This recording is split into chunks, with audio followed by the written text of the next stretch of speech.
Start. माझ्या शाळेचे नाव समर्थ माध्यमिक विद्यालय कर्जत. माझे नाव अनुष्का विठ्ठल योगे. आज कृष्णा भिसे सरांनी आम्हाला मार्गदर्शन केले. त्यातील आम्हाला सर्वांना त्यांनी 5 R बद्दल माहिती दिली. ते 5 R म्हणजे रियूज म्हणजे पुनर्वापर करणे. आपण कपड्यांचा पुनर्वापर करू शकतो. रेड्यूस म्हणजे नकार देणे. आपण आपल्याला गरज नसणाऱ्या वस्तूंचा नकार देऊ शकतो. रिड्यूस म्हणजे कमी वापर करणे. रेड्यूस म्हणजे कमी वापर करणे.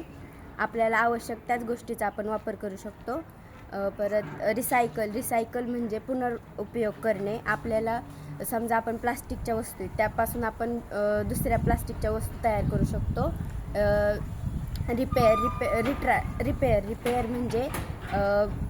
म्हणजे आपण आपली जी वस्तू खराब झाली तर आपण त्याच्यावर प्रक्रिया करून ती वस्तू पुन्हा वापरू शकतो. आणि रिफ्यूज म्हणजे नकार देणे. आपण आपल्याला आवश्यक नसणाऱ्या गोष्टींचा नकार देऊ शकतो.